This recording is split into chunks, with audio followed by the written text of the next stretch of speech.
So my name is Benj, or Benji, and welcome to the Ballad of Me and My Stoma.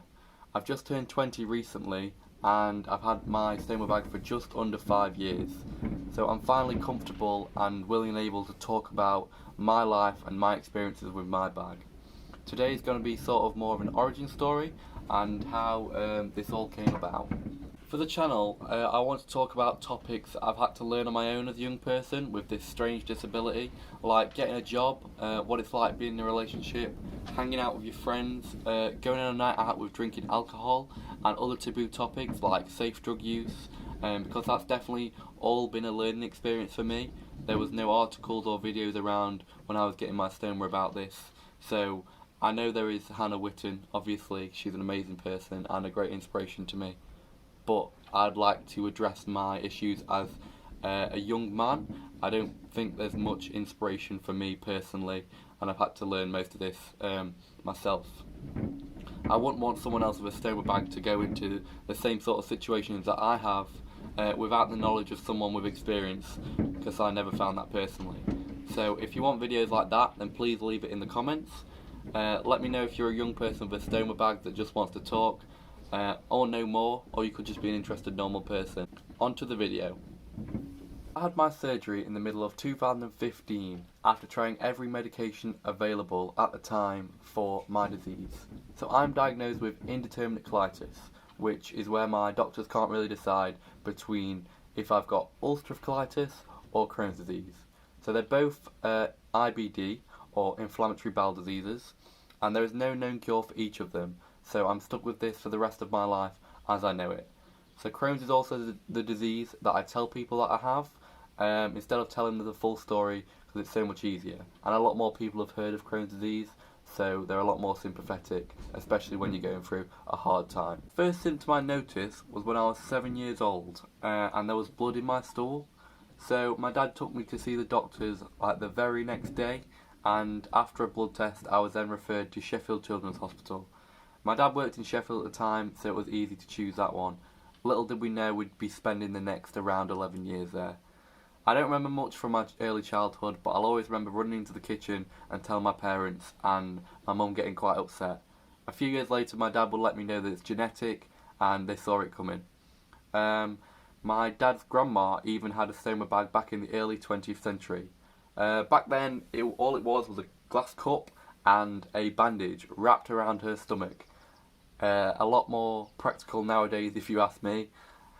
I can't imagine how it would feel to live like that, because you are so restricted and you wouldn't be able to move or function like a normal person. I'm very lucky to have all these medical advancements, especially in the last around 30 years, around stoma bags and ileostomy bags, because if not, I would be very uncomfortable and a lot more anxious than I currently am.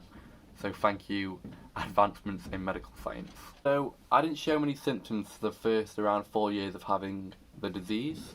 So when I was about 7 to when I was about 11, I was fine. I was taking 2 drugs called Azicol and azathioprine every morning, and as a kid I just thought it was a normal part of my childhood because nothing else was really going on apart from the occasional stomachache. So I was around 11 to 12 years old, halfway through year 7, when the stomachaches would start to increase quite a lot. So it was gradually getting worse until I was sick around 4 to 5 times a week, and I would always wake up with a horrible stomachache. So I would have to take stronger and stronger painkillers throughout my early secondary school years.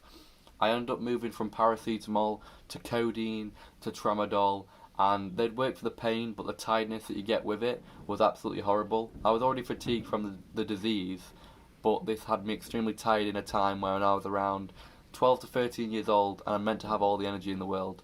I'd look at all my mates running around with so much energy, and I'd be 12 years old and feel like an absolute lump. And I'd be stick thin, but I'd feel like an absolute lump all the time. Wouldn't be able to move, wouldn't be able to talk, and it was just horrible. It was definitely the worst time in my disease history, because around that time I was having injections every 6 weeks, where I'd go in as a day patient to the hospital and be hooked up to a cannula for around 6 to 8 hours while the medication was pumped into my body. And then to clear the tube they would pump saline or salt water to make sure all the medication was in your system. I also tried medication at home, which was injections my dad would do for me, where he'd squeeze my stomach and then inject me, and the other one was in the leg. So one was called methotrexate and the other one was called Humira. I always remember the colour of methotrexate because it had this horrible like nuclear yellow cover, and even as a kid I was like, am I going to turn into a superhero, even though I keep having these every week, which would have been absolutely lovely because then I wouldn't have the disease anymore. I'd always get my dad to do it because I couldn't do it physically. The pain would be way too much for me and it was just horrible. Because it absolutely killed for the first 10 or so seconds when you first inject the disease, especially the one in my stomach, the nuclear one. Because it was a horrible, sharp, stabbing pain, and it's very indescribable. You just felt like there was this horrible, acidy substance in your body, and it was just not nice. So nothing was really working, and the pain kept getting worse until I was around 14. It really had a toll on my mental health as well. I was getting really stressed out and really angry at like the littlest situations because I was always in pain. I was also getting bullied about my lisp at the time. Which I realise now as a 20-year-old is nothing I can really control and nothing that I care about at all, but at the time it really got me down. So we had two options left when I was 14. It was try this drug that wasn't on the market yet, that wasn't available yet, so we had to get special funding for it, or to have surgery. So we obviously opted for the drug, just as that last chance, because surgery should always be your last choice. So we had to get special funding from the board that allocates the money at Sheffield Children's, because I would be the first person there to try this drug, which I believe is now on the market. I forgot what it's called. So I tried the full course of this and another round of day trips. This was every 2 weeks this time, to have the drip through a cannula again. So this didn't work, sadly. That was our last choice and the pain was getting worse. The tiredness was increasing and I'd started being sick nearly every single day now, a side effect of the disease and all the medication that I was on. I think the most pills I was on a day was like 32 at some point because I had these little steroid tablets just to try and help with the pain. And that must sound like nothing to seriously ill people, but at the time. So, surgery time. It was very difficult for me at the time as my illness had started to impact my mental health and school was getting harder and harder to deal with all the physical pain that I was going through. So after about a year of appointments and meetings with my doctors and the surgeon, I had keyhole surgery at Sheffield Children's in the middle of 2015. I was in hospital for about a week after, as I'd woke up in intensive care because I'd had a reaction to the painkiller that they'd used to knock me out for the surgery. So that was very strange, waking up for the first 2 or 3 days where I'd be in and out of consciousness because of this weird reaction. It was like opening up my eyes and then looking down and seeing a stoma bag on my stomach, and I'd be like, oh my god, what is this? It was a very crazy time. It was very strange waking up normally as well and going to the toilet, because instead of sitting down like I used to with Crohn's disease for about 2 hours a day, I was then leaning over the toilet to empty my bag all the time, and I'd hardly even sit down anymore. But no one could ever blame a fart on me again though, which was always lovely. It was very strange because you had to be in hospital for about a week or two after, and for about 2 years after I had my bag, it took a lot of getting used to, but we'll get onto that in another video.